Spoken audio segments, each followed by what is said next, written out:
अवतार वर्णन ही भूमिका सुरू केली होती. भगवंत हा नेहमीच अवतार धारण करतो तो भक्तांच्या रक्षणासाठी आणि जे कोणी दुष्ट असतील त्या दुष्टांच्या निर्दालनासाठी. अवतारी कल्पना आपल्या भरतखंडातली खास वैशिष्ट्यपूर्ण कल्पना आहे. अवतार म्हणजे अव अधिक तृ. अव म्हणजे खाली, तृ म्हणजे येणे, वरून खाली येणे, निर्गुणाचं रूप सगुण होणे, शुद्ध ब्रह्माचं रूप शबल होणे, हे त्याच्यामध्ये अनुस्यूत आहे. ही कल्पना अत्यंत महत्वाची. असं गेल्या केवळ आपण बोललो. त्याचं कारण असं की परमात्मा झाला तर त्या परमात्म्याला म्हणजे परमेश्वराला युगानुकूल रूप घ्यावं लागतं. युगानुकूल जे युग आहे, जो काळ आहे, त्याचं जसं रूप स्वरूप आहे त्यानुसार भगवंताला सुद्धा बदलावं लागतं.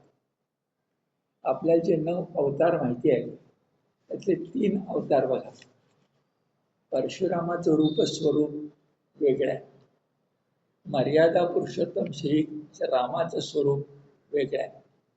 पूर्ण पुरुषोत्तम श्रीकृष्णाचं स्वरूप पुन्हा वेगळं आहे.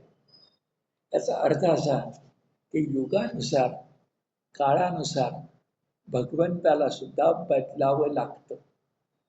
जर बदलला नाही तर तो युगंधर होऊ शकणार नाही.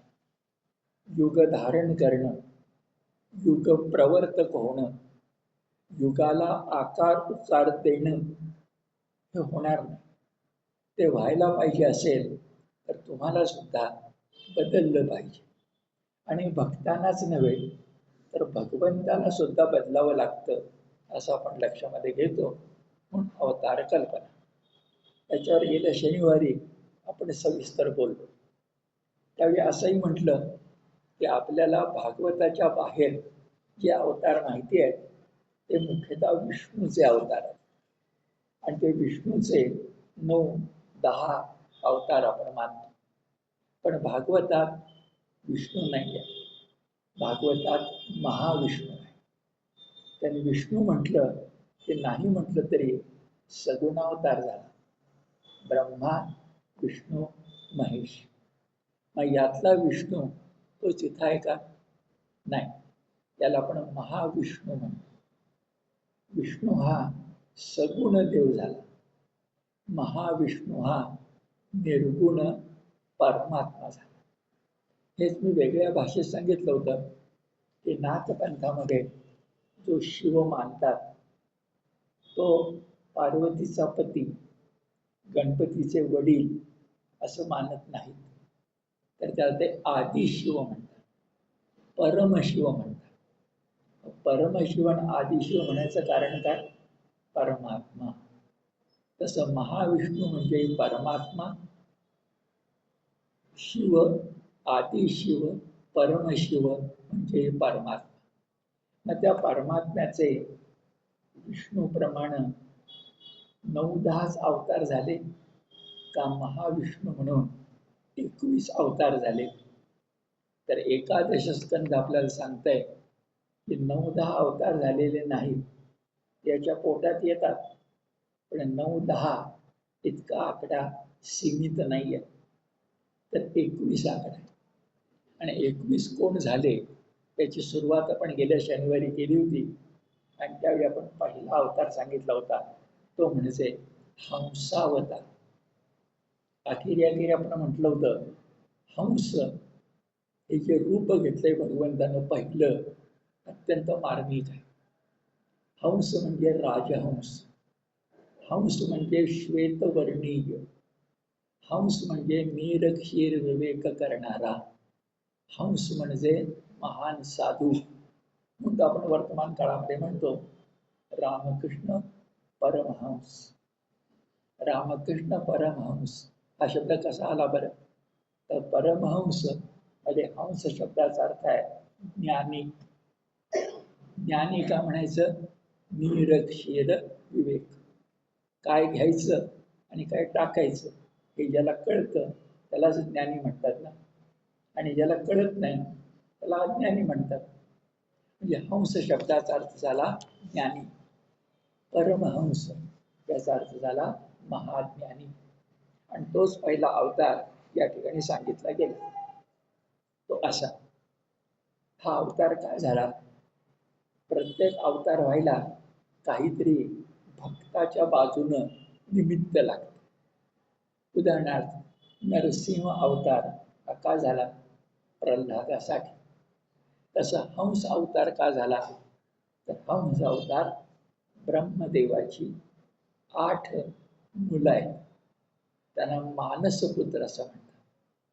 त्यांच्यासाठी ब्रह्मदेवाच्या मानसपुत्रांसाठी त्यांना उपदेश करायचा म्हणून ब्रह्मदेवाच्या रूपानं, ब्रह्मदेवाने घेतलेल्या हंसाच्या रूपानं महाविष्णूचा पहिला अवतार झाला. आता हे व्यासांनी सांगितलंच आहे, पण व्यासांच्या शब्दाबरोबर आपण नाथांचे शब्द सुद्धा लक्षात घेतोय.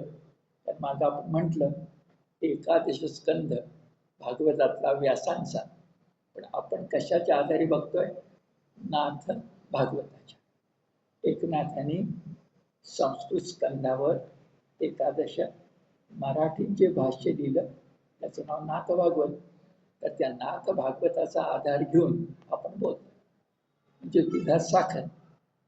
तर तसा आधार घेताना काय पहिले शब्द येतात, सनकादिक ब्रह्मनंदन तीही पित्याशी केला प्रश्न, प्रश्न खंडन मिसे जाण, केले ब्रह्मज्ञान हंसावतारे. केले ब्रह्मज्ञान कुठल्या अवतारात, हंस अवतारात. कुणी केलं, ब्रह्मदेवानं.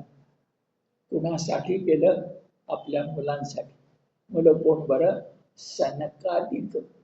त्यात पहिला स न क आहे, त्याच्यातून थोड्या वेळानं आणखी बोलतो. पहिला कोण आहे, सनक.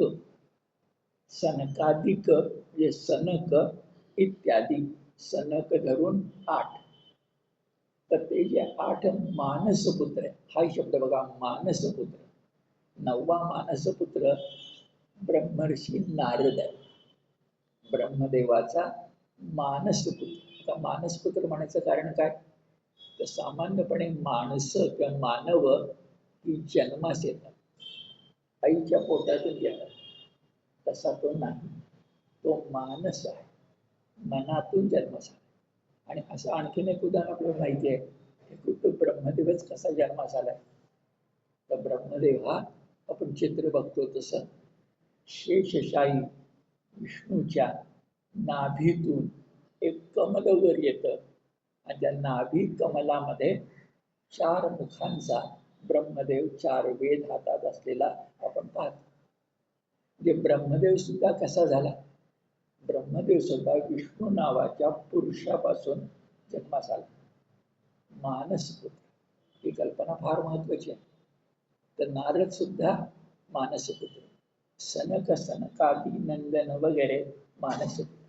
त्यांनी प्रश्न विचारला आणि त्या प्रश्नाचं उत्तर देताना हंस अवतार झाला. गेल्या खेपेला आपण बोललो की हंस अवतार सत्य युगामध्ये आहे.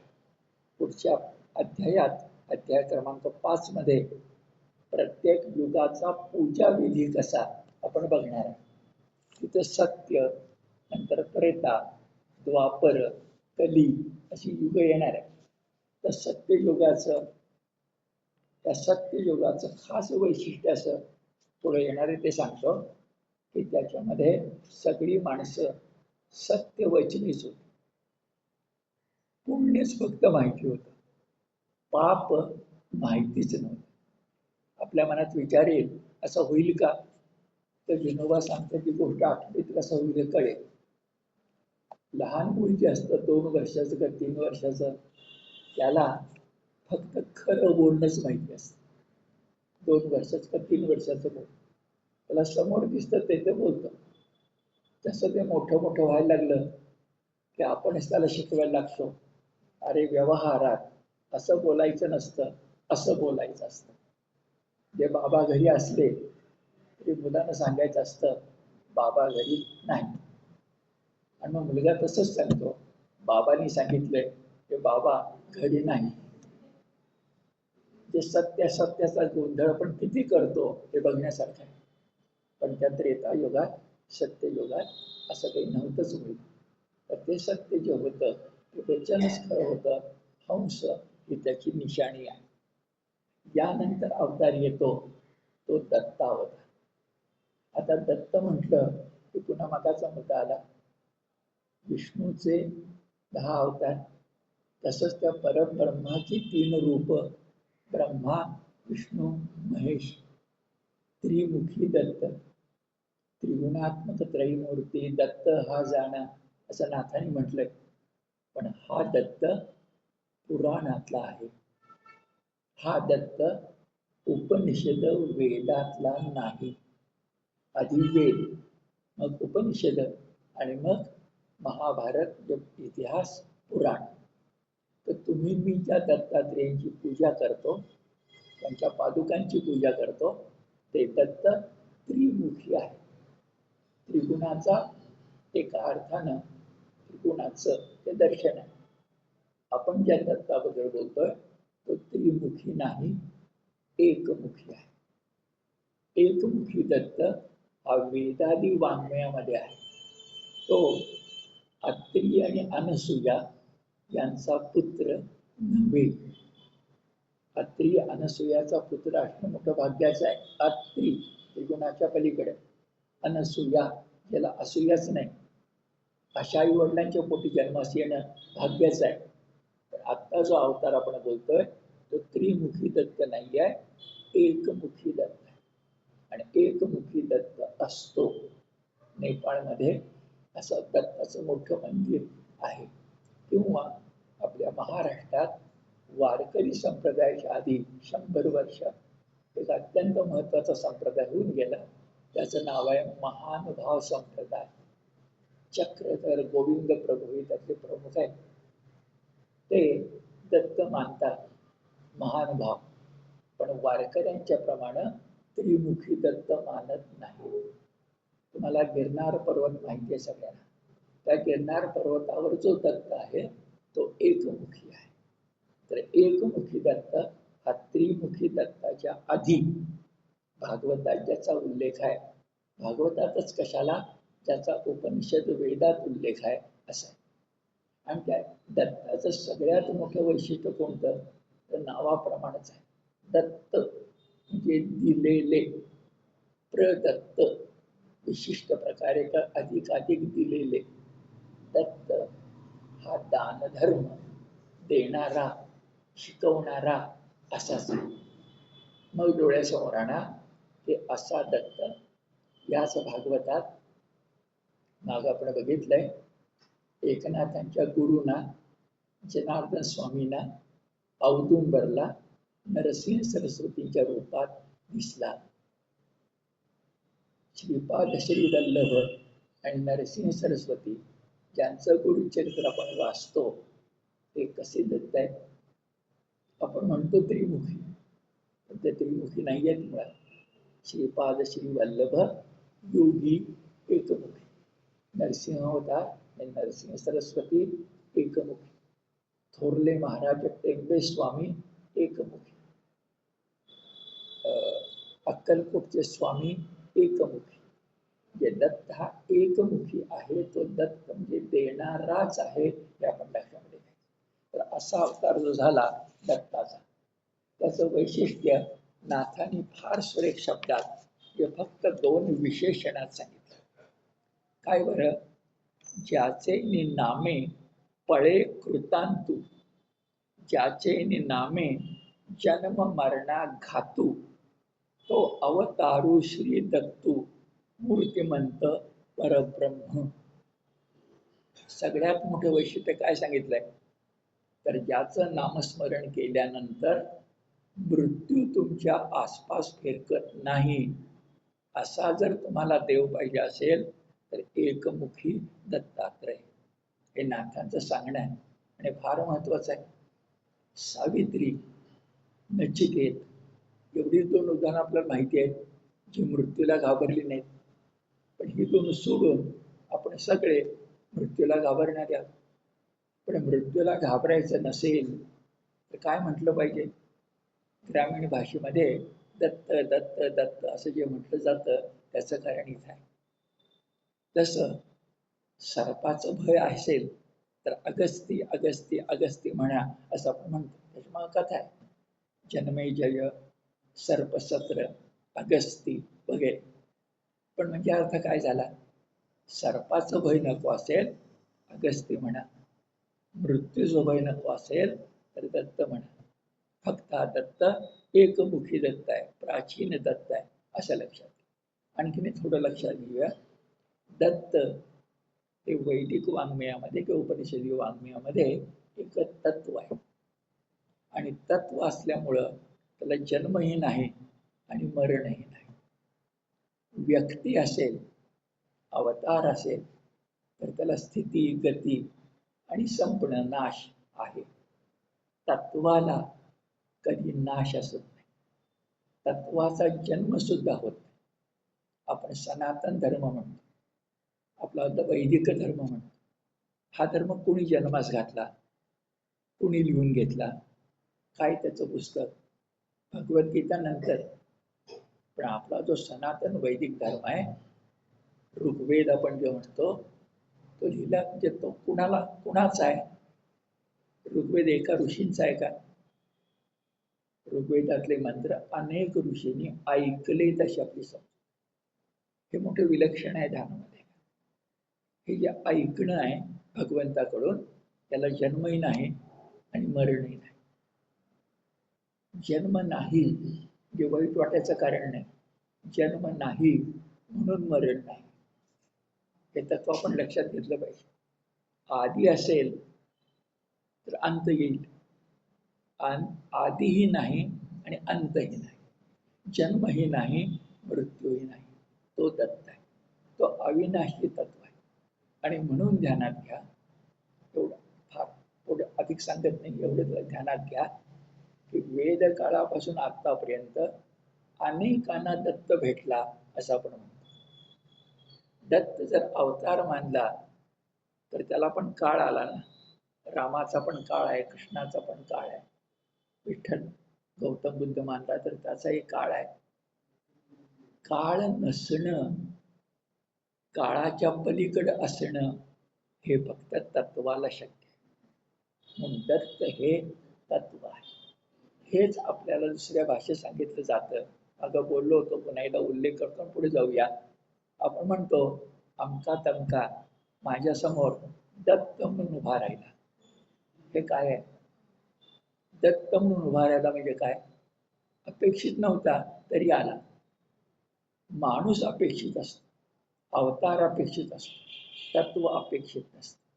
तत्व असतंच, परमात्म तत्व असतंच. दत्ताचे हे सगळे गुण आपण लक्षामध्ये घेण्यासारखे आहेत.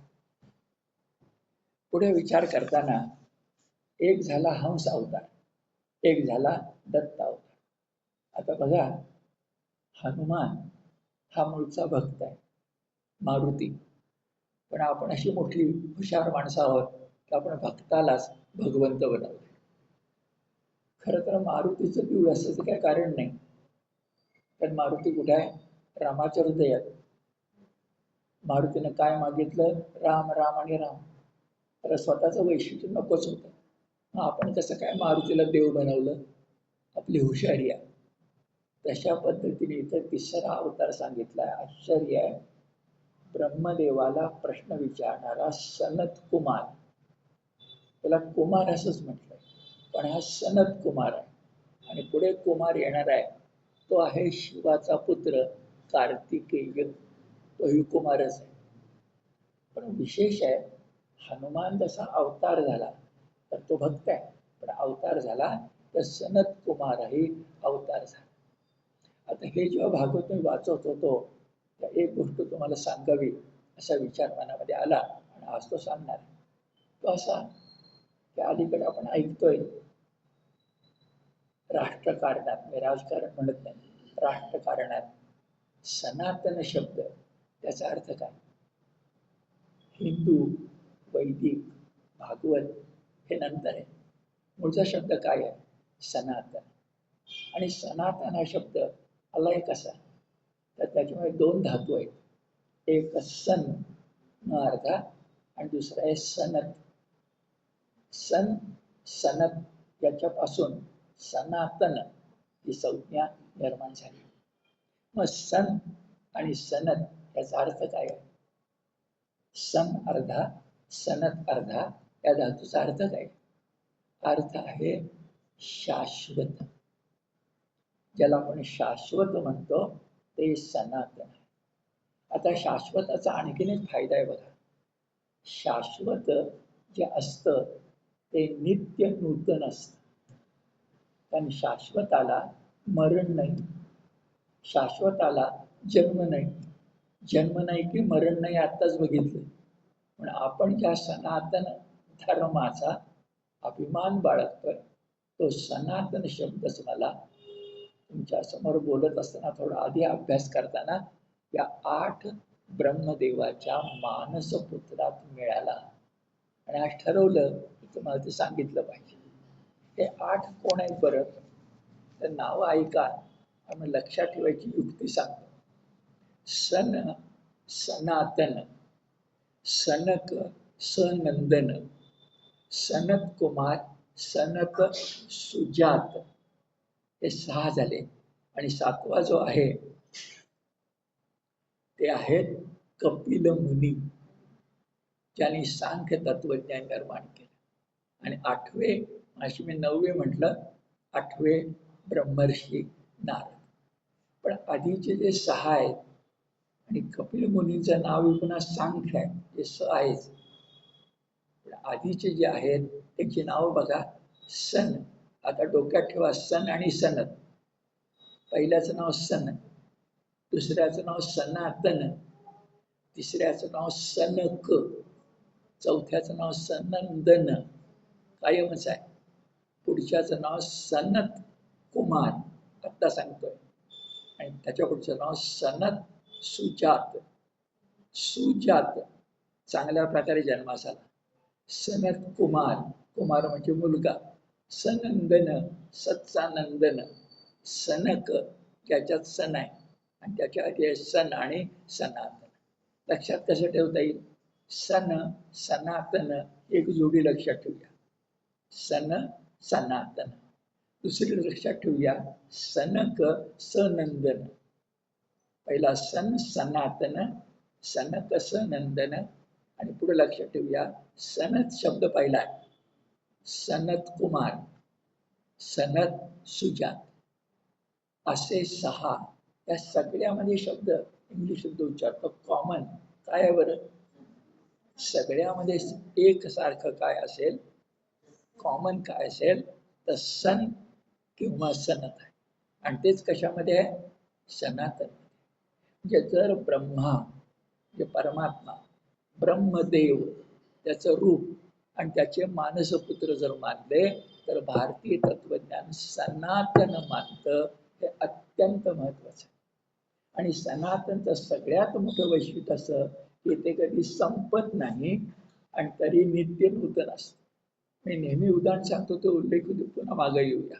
नदीचं पात्र, कृष्णा नदी, कावेरी, गंगा ही नावं आणि त्यांची पात्र कायमच आहे. शरयू नदी अयोध्येत रामाच्या काळात जशी होती तशी आजही शरयूच आहे. पण पाणी मात्र भरपूर वेळा बदललेलं आहे. पाणी हे नवं असतं, प्रवाहही नवा असतो. नदीचा प्रवाह, नदीचं पाणी जरी नवं असलं तर नदीचं नाव एकच असतं. परवा एके ठिकाणी विद्यार्थ्यांच्या प्रश्नाला उत्तर देताना एकात्मतेचा मुद्दा चालला. एकात्मता, भारतीय राष्ट्रीय एकात्मता. मी एक साधं उदाहरण दिलं, चांगलं वाटतं तुम्हालाही सांगतो. या देशामध्ये एकात्मता आहे कशावरून हो?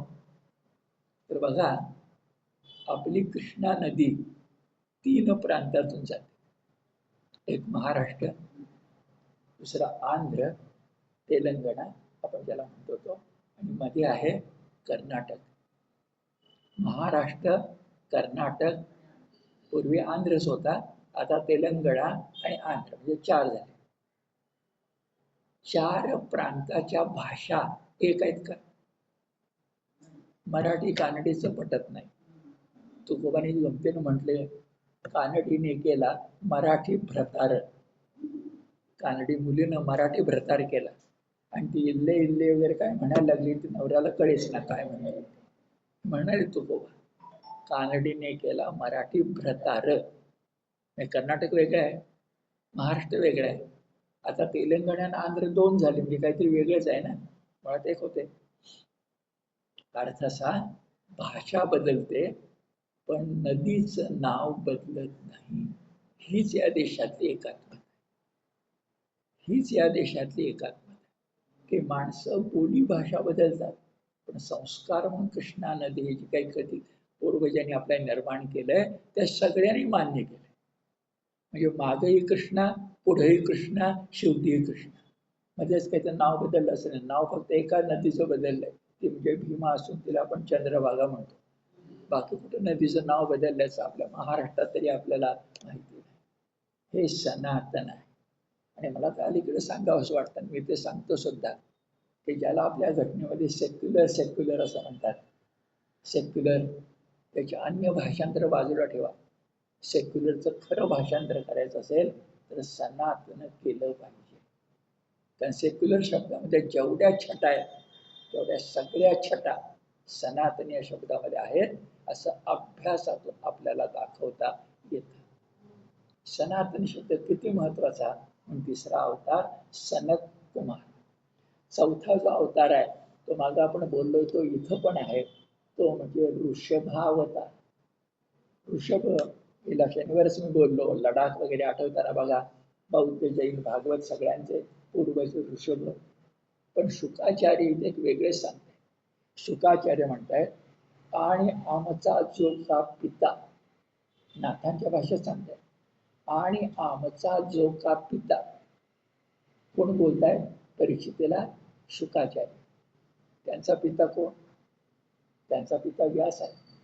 पण ते म्हणतायत, शुकाचार्य म्हणतायत, माझा पिता व्यास, त्याचा पिता ऋषभदेव. जो का आमचा पिता, जे पितर, आमचे पितर कोण? पितृ कोण? आमचं घराणं कोणाचं? ऋषभदेवाचं. पुन्हा एकात्मता. बौद्ध जैन आणि भागवत वेगळे नाहीत. सगळ्यांना मान्य असणारा अवतार कुठला असेल तर ऋषभावतार. आता 5वा जो अवतार आला त्याच्याबद्दल काल मी बोललो होतो, हयग्रीव. हयग्रीव, ग्रीव, ग्रीवा म्हणजे मान. त्याची मान म्हणजे तोंड, मानच नाही, मान म्हणजे तोंड घोड्याचं आहे असा देव कोणता? मागे मी असंही बोललो होतो, थोडं जोडून घेतो चटकन. आपण खराडी या भागामध्ये गेलो तर एके ठिकाणी एक मंदिर हयग्रीवाचं मी बघितलं, असं मागे मी तुम्हाला बोललो होतो. एका संस्थेमध्ये, भारत संस्कृती दर्शन नावाची संस्था. तेव्हापासून माझ्या मनात विचार होता की हयग्रीव हा कुठला अवतार आहे बरं. तर त्याला मधुसूदन हयग्रीव असे म्हणतात. मधुसूदन म्हटलं तर मधु कैटभ नावाचे राक्षस आहे, त्याचं पहिलंच नाव घेतो आपण मधु. सूदन म्हणजे मारणारा, त्या राक्षसाला मारणारा मधुसूदन. पण त्या हयग्रीवाचं विशेषण कसं काय? हयग्रीव म्हणजे काय? घोड्याचं तोंड असणारा हा देव कुठला? आम्हाला मत्स्य माहिती आहे, कूर्म माहिती आहे, वराह माहिती आहे, हयग्रीव अवतार कुठला? तर अभ्यास करताना भागवतातच, आता आपण एकादश स्कंदात आहोत, पण मी याला काही निमित्तानं मागं बोललोय तुम्हाला, सगळंच भागवत पुन्हा बघत होतो तेव्हा 2य स्कंदात गेलो, दुसऱ्या, आणि त्याच्यामध्ये मला 7व्या अध्यायात 11वा श्लोक मिळाला. दशम 2य स्कंधात अध्याय क्रमांक 2 श्लोक क्रमांक 11. त्यामध्ये हयग्रीवाचं वर्णन आहे आणि ते वर्णन मोठं छान आहे. ते वर्णन असं की एकदा ब्रह्मदेवानंच विशेष यज्ञ केला. आता ब्रह्मदेव काही यज्ञ करण्यासाठी प्रसिद्ध नाहीये, पण राजयज्ञ करतात, ऋषी करतात, तर ब्रह्मदेव नाही. पण ब्रह्मदेवानंच विशेष यज्ञ केला. आणि त्या यज्ञामध्ये सामान्यपणे यज्ञकुंडातून अग्निदेव प्रकट होतो. दशरथाच्या पुत्र कामेष्टी यज्ञात सुद्धा असाच. पण या ब्रह्मदेवाच्या विशेष यज्ञामध्ये प्रकट झाला हयग्रीव. हा हयग्रीव कसा होता बरं, तर त्याचं वर्णन केलंय. त्याचं अंग अत्यंत तेजस्वी सुवर्ण कांती होतं आणि विशेष आहे. आणि अग्नीतून प्रकट झालेल्या अग्निकांती असणाऱ्या, सुवर्ण कांती असणाऱ्या या हयग्रीव म्हणजे शरीर माणसाचं, तोंड घोड्याचं, याच्या मोठ्या नागपुड्यातून, घोडा आहे ना, मोठ्या नागपुड्यातून श्वासाबरोबर वेद मंत्र ब्रह्मदेवाला ऐकू आले, असा उल्लेख आहे. याचा अर्थ असा झाला की हयग्रीव अवतार हा ऋषींना जे वेद मंत्र ऐकू आले, त्या ऋषींना ज्याच्याकडून वेद मंत्र ऐकू आले त्याचं माध्यम झालं. आपण आतापर्यंत काय म्हणतोय, ऋषींना श्रुती, जे भगवंताचं म्हणणं ऐकू आलं, ते लिहून काढलं, लिहून नव्हतंच त्यावेळेला, पाठ केलं आणि इतरांना शिकवलं.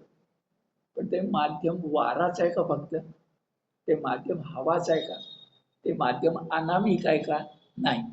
आता पहिल्यांदा आपल्याला कळलं की ते हयग्रीव महाविष्णूचाच एक अवतार आहे, यज्ञातून जन्मास आलाय, यज्ञ कांती आहे आणि यज्ञ कांतीला लाजवेल अत्यंत तेजस्वी मंत्र त्या ऋग्वेदामध्ये आहे.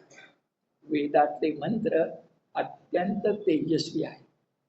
आज आपला यज्ञ संस्कृतीवर विश्वास तेवढा उरलेला नाही, पण जेव्हा तो विश्वास होता त्या यज्ञ संस्कृतीमध्ये असं मानलं जायचं की ऋग्वेदादी मंत्र म्हणून सामवेद म्हणजे गायन करून जर म्हटले गेले तर आकाशातले देवही खाली येत असत आणि यज्ञ करणाऱ्या व्यक्तीला दान प्रदान करत असत, असं आपण एक काळ तरी मानत होतो.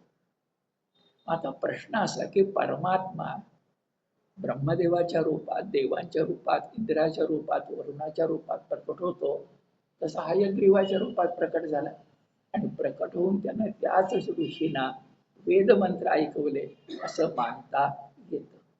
हयग्रीव अवतार याच्याबद्दल जी शंका होती ती शंका आपण दूर केली. इथं म्हटलंय यज्ञ पुरुष हा प्रकट झाला हयग्रीव, त्याच्या श्वासोच्छ्वासातून वैदिक मंत्रांचे मधुर ध्वनी ऐकू आले. हयग्रीवाच्या श्वासोच्छ्वासातून वैदिक मंत्रांचे मधुर ध्वनी ऐकू आले. सांगतोय कोण? व्यास महर्षी. ग्रंथ कोणता? भागवत. अध्याय कोणता? आपला स्कंद कोणता? दुसरा. ही हयग्रीवाबद्दलची आपली शंका दूर झाली. आणि जोडून असं घेतलंय की हा हयग्रीव जोडले बघा, जसं पहिला नावातला अवतार कोणता? मत्स्य. आतापर्यंत जे अवतार सांगितले ते सगळे मत्स्याच्या आधीचे, आणि आधीचा जो हयग्रीव अवतार आहे तोच मत्स्य झाला असं एकनाथ आपल्याला सांगतो. म्हणजे सांधा जोडणं किती बरोबर आहे हे तुमच्या लक्षात. तेणेची मत्स्यावतारे प्रलय काल अंबुज महाभारे मनुसकट रक्षिते धरे निज निर्धारे औषधीसी. आपण मागं बघितलंय प्रलय काल झाला तेव्हा मनु आणि त्याचा तो मासा आला, पण मनु या ऋषीनं प्रलय काळामध्ये त्या माशाच्या मदतीनं तरुण जाताना आठवते का बघा, त्यानं आपल्या होडीमध्ये वनस्पती आणल्या होत्या असं आपण मागं बघितलं. कारण वनस्पती नसतील तर प्रलय काळानंतर सगळंच पाणी आहे ना, सगळं संपून जाणार ना. नव्यानं अन्नधान्य उत्पन्न होणार कसं? आपण जसं प्रवासामध्ये बरोबर शिदोरी घेतो तसं म्हणून नव्या प्रवासासाठी वनस्पती घेतल्या असं नाथही सांगते. औषधी या शब्दाचा अर्थ वनस्पती असा आहे. औषध नव्हे, औषधी म्हणजे वनस्पती. म्हणून बरोबर घेतल्या प्रलय काळाच्या अंबू म्हणजे पाण्यामध्ये. नंतर आला कमठावतार. कमठ म्हणजे कासव. काय कासवानं केलं बरं? अमृत मंथन सुरू असताना तिच्यामध्ये रवी होती मंदार पर्वताची, ती हालायला लागली. तिला काही खाली आधार पाहिजे ना, तर घुसळण होणार. तर ती घुसळण होण्यासाठी आधार दिला कासवाने आपल्या पाठीचा. आणि म्हणूनच तो अवतार प्रत्येक देवळात आपल्याला भेटतो. त्याचे आणखी एक कारण आहे. तो आहे कासव दुसऱ्या अध्यायात म्हटल्याप्रमाणे आपल्या इंद्रियांना ताब्यात घेणारा, इंद्रिय पाहिजे बाहेर सोडणारा. पुन्हा कासवाची पाठ केवढी घट्ट असते, लढाईतल्या ढाल तलवारीतल्या ढालीसारखी, हे तुम्हाला माहिती आहे. पुन्हा तो सस्तन प्राणी आहे. असं मानलं जातं की सस्तन प्राणी असूनही तो स्तनपान करत नाही आपल्या पिलांना, तर नजरेनं वाढवतो असे आपल्याकडे कवी संकेत आहे. हे सगळं लक्षात घेतलं तर मत्स्य, नंतर कूर्म, त्यानंतर आला विशेष आहे वराह. एक जरा तुम्ही लक्षात घ्या आणि इतर सगळ्यांनी सांगा की वराह अवतार हा आत्ता जो वराह म्हणजे प्राणी आपला दिसतो तसा नाही. सुळे आहेत, पण मुख्य गोष्ट अशी वराह हा श्वेत वराह आहे. आजच्या वराहाचा रंग काळा आहे, प्राण्याचा रंग काळा आहे, पण हा वराह श्वेत वराह आहे, आपण लक्षामध्ये ठेवलं पाहिजे. हा पुढचा अवतार. आता हे अवतार मध्ये मान्य झाले, मत्स्य, कूर्म, वराह. पण आधी 21 अवतारात कोण आला? आधी आला तो म्हणजे हयग्रीव. तसाच पुढं रामकृष्णादी अवतार येण्याच्या मध्ये एक अवतार येणार आहे, आणि तो अवतार अत्यंत महत्वाचा आहे. तो म्हणजे हरी अवतार. आता हरी म्हणजे रामकृष्ण हरी, हरी म्हणजे विठ्ठल, असं आपल्या सगळ्यांच्या मनात पक्का आहे. पण भागवतकार सांगतायत हरी म्हणजे गजेंद्र मोक्ष त्याने घडवला तोच हरी. हरी हाच. का बरं? हरी म्हणजे हरण करणारा. गजेंद्र मोक्षामध्ये मगरीपासून गजेंद्राच्या संकटाचं हरण केलं म्हणून तो हरी. इथं स्पष्टपणे म्हटलंय, तेणे आर्त त्राणा तातडी वैकुंठाहून घालोनी कुडी गजाचे ग्रह बंधन तोडी उद्धरला आवडी गजेंद्रे. तो जो गजेंद्र होता, सुश्रीच्या मुखात त्याचा पाय सापडला होता. संकटात सुद्धा तो विष्णूला हाक मारत होता, विष्णू यावा, त्याची पूजा करावी. मग त्याही मरण प्राय स्थितीत आपल्या सोंडेनं कमळ खुडून तो ते विष्णूला अर्पण करत होता. म्हणजे संकटात सुद्धा भगवंताची आठवण. कशाची? भगवंताच्या पूजेची. आपलं दुःख आहेच, पण भगवंताची पूजा त्याहून मोठी आहे.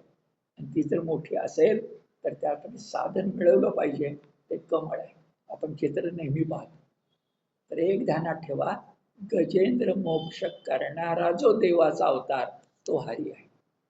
आणि मग हाच हरी शब्द रामकृष्ण हरी म्हणून का आला? उत्तर अगदी साधं आहे. विठ्ठलाचे सगळे पराक्रम आपण मोजायला लागलो. जे रामाचे पराक्रम आहेत, परशुरामाचे आहेत, कृष्णाचे आहेत, तसं विठ्ठल या देवतेचं सगळे पराक्रम मोजायला लागलात तर उत्तर सापडतं, भक्तांना वाचवणं हेच विठ्ठलाचे पराक्रम. मला सांगा, विठ्ठलाचा आणखी एखादा तरी पराक्रम तुम्हाला माहिती आहे का? विठ्ठल चरित्र आपण आठवायला लागलो सगळं प्रारंभापासून शेवटपर्यंत, तर विठ्ठल चरित्र म्हणजे भक्तांचं आर्त त्राण. आर्त म्हणजे व्याकुळ, त्राण म्हणजे रक्षण. मग तो चोखामेळा असू दे, ती जनाबाई असू दे, ते दामाजी पंत असू देत, ते भानुदास असू देत, नाही तर आपण असू वारकरी, आपली संकट दूर करणारा कोण? हरी आहे. राम रमविणारा, कृष्ण आकर्षित करणारा. शब्दांचे अर्थ असेच आहेत. मग हरीचा अर्थ काय? हरण करणारा. तारण कशाचं? संकटांचं. म्हणून भागवतकार आपल्याला सांगतात हा हरी अवतार 10वा अवतार झाला.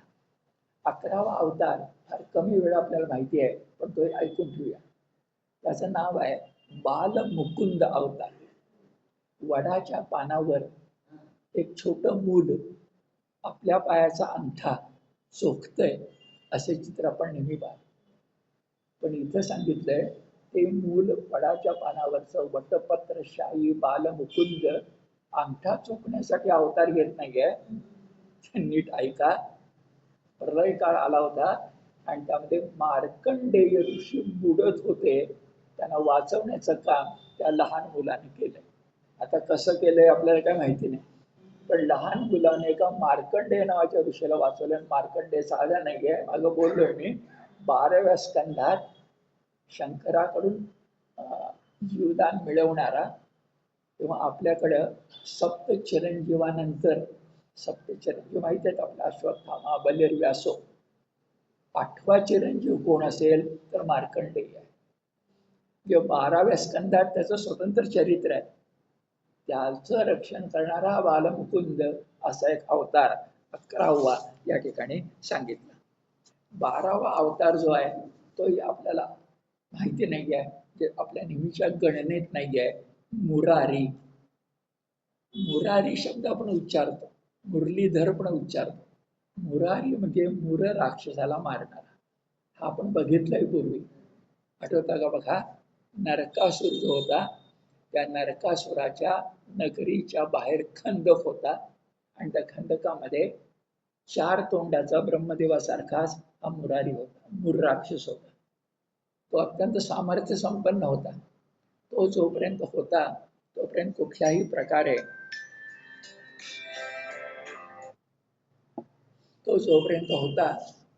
कुठल्याही प्रकारे नरकासुराला भय नव्हता.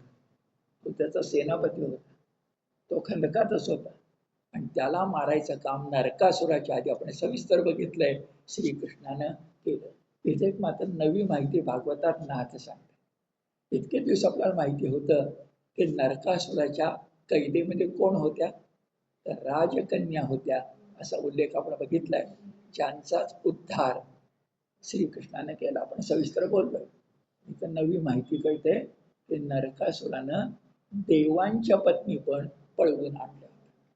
इथे शब्द असे आहेत, जिनोनिया अमरापुरे, हिरोनी देवांची अंतउरे, कोंडोनिया समग्रे, मुरे महा असुरे एकंदर केले.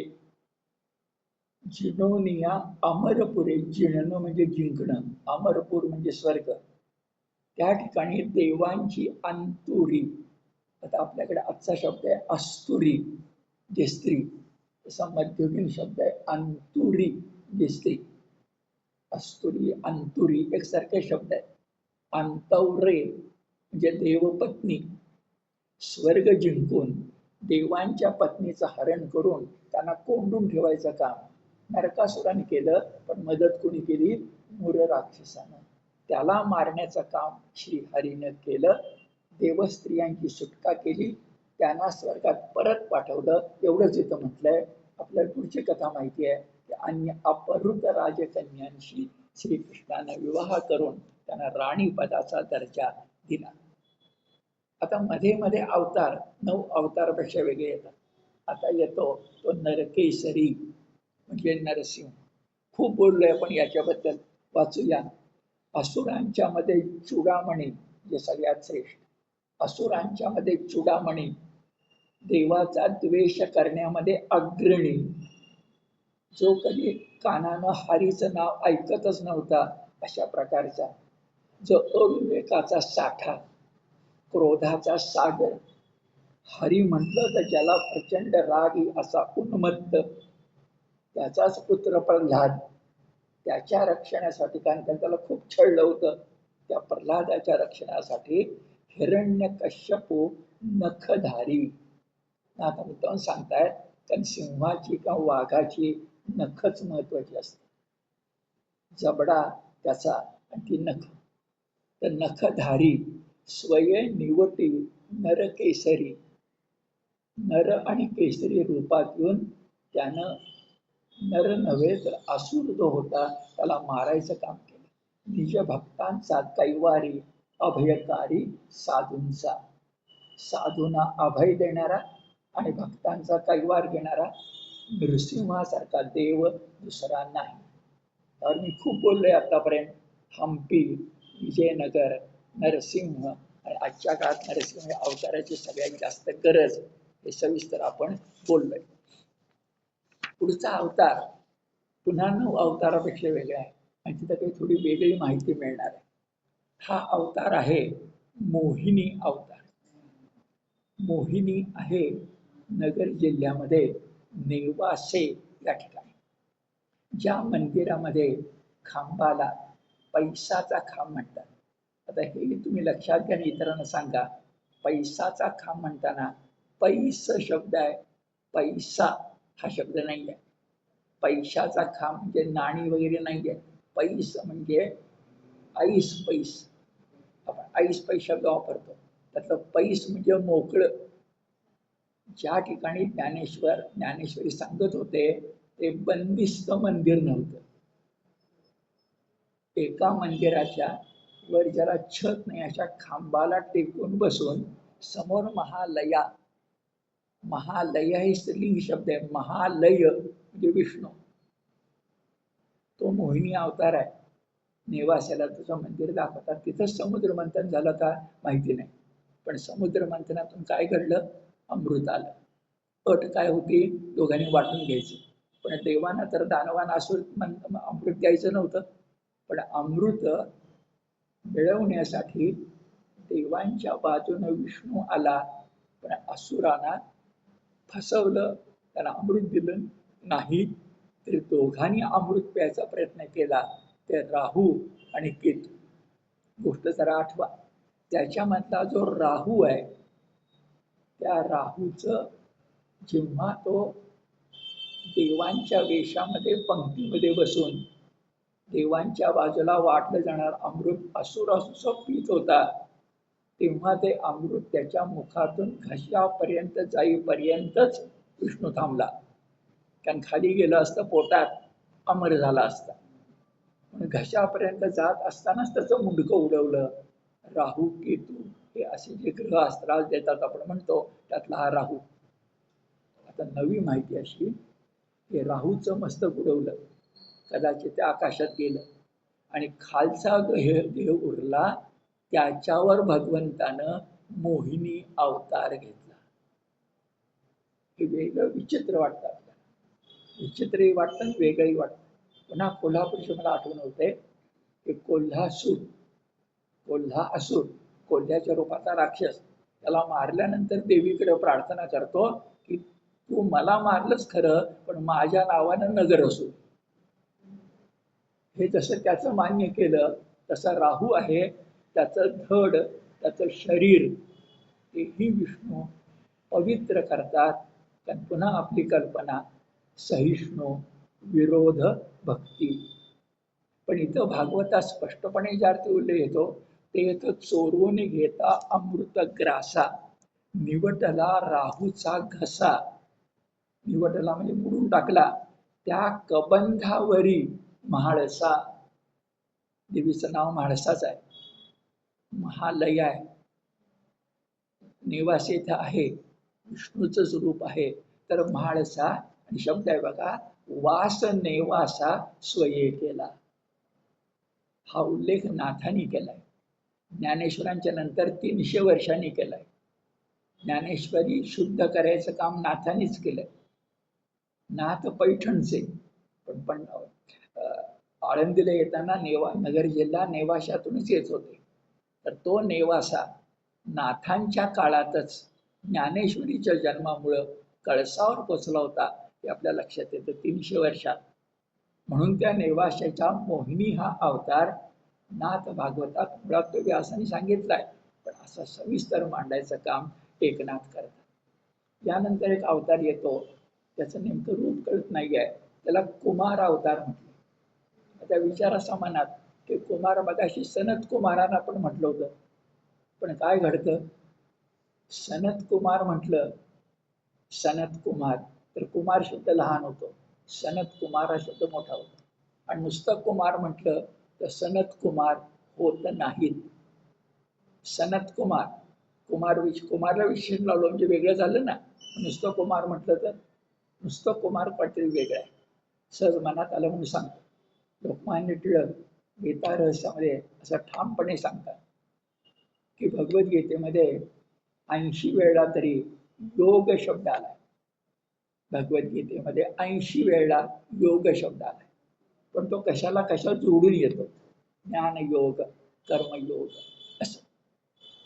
पण समजा नुसताच योग शब्द आला येतो काही वेळेला, तर तो डोळे झाकून कर्मयोग.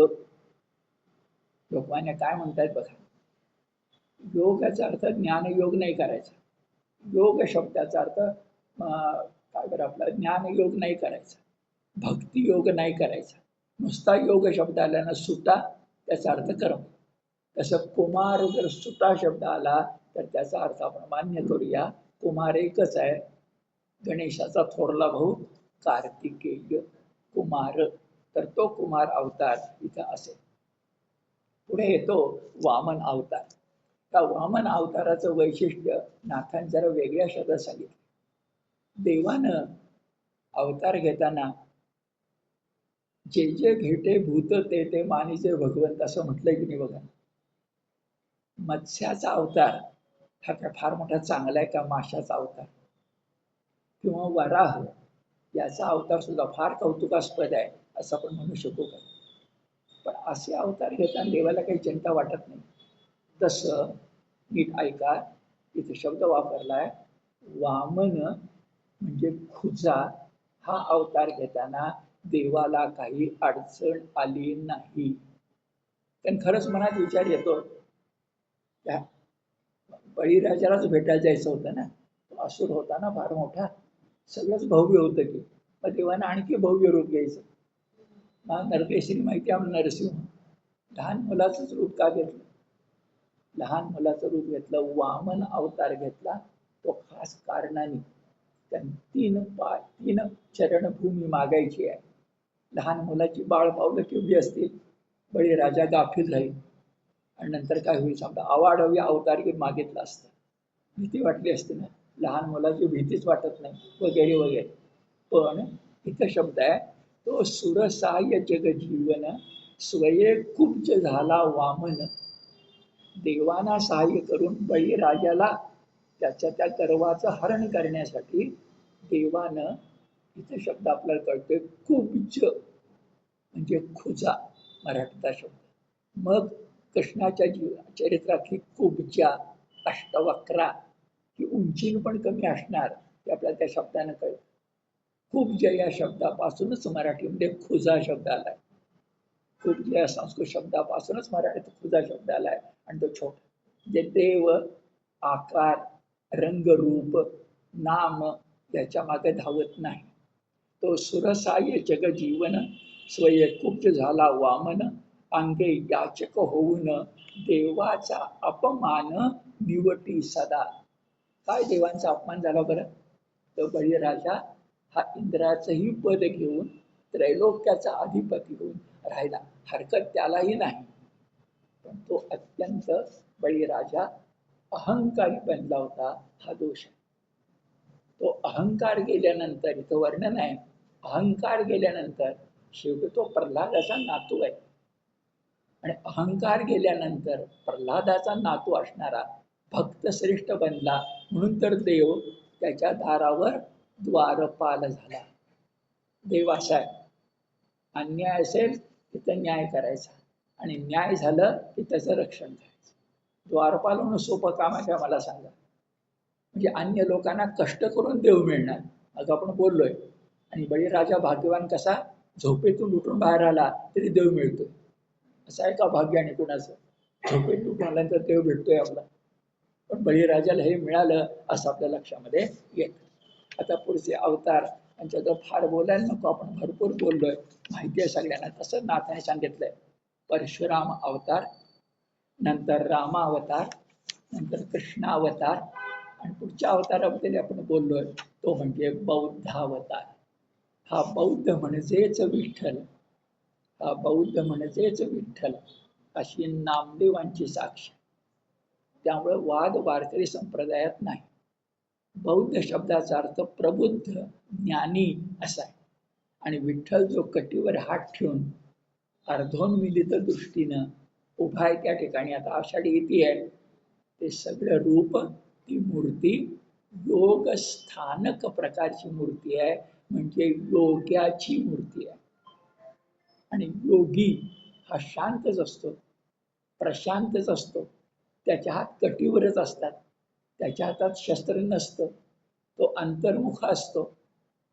गौतम बुद्ध आणि विठ्ठल यांची अनेक लक्षणं सारखी आहेत. म्हणून नामदेवांनी स्पष्टपणे बौद्धावतार म्हणजे विठ्ठल अवतार असं अभंगामध्ये म्हटलेलं आहे. आणि शेवटचं मी अनेकदा बोललोय, त्याची फक्त आठवण करून देतो, हा अध्याय संपतो. तो म्हणजे कलकी अवतार. अनेकदा बोललोय, फक्त 2 वाक्य आठवणीसाठी बोलूया. शब्द कलकी आहे, कलंकी नाही. कलंकी नाही, कलंक शब्द चांगला नाही, कलकी आहे. हा त्याचं वर्णनाचं घोडेस्वार असं आहे. आणि एकदा घोडेस्वार असाचं वर्णन केलं की मागं मी तुम्हाला सांगितलंय, त्याचं वाचून दाखवतो. मग ज्योतिबा असेल, खंडोबा असेल, मल्हारी मार्तंड असेल, जे जे अश्वारूढ आहेत ते ते देव, हे सगळे कलकीचे अवतार आहेत. आणि पुढे मी बोललोय त्याचा उच्चार पुन्हा एकदा करतो. वर्तमान काळातला कलकीचा अवतार सांगायचा तर शिवछत्रपती आहेत, स्वातंत्र्यवीर सावरकर आहेत आणि नेताजी सुभाषचंद्र बोस आहेत. हे सगळे कलकीचे अवतार आहेत. नाथ हे लिहिणार नाहीयेत. नाथांच्या काळात शिवाजी महाराज झाले नव्हते. शिवाजी महाराज एक पिढी नंतर आहेत. नाथ निर्वाण घेतात, जलसमाधी घेतात 1599. शिवाजी महाराजांचा जन्म आहे 1630. तर असं म्हणू शकत नाही आपण. पण आज तुम्ही मी मात्र शिवछत्रपतींच्या पासून देशगौरव नेताजींच्या पर्यंत कलकीचा अवतार वेळोवेळी झालाय आणि वेळोवेळी होईल अशी ठामपणे भूमिका घेऊ शकतो.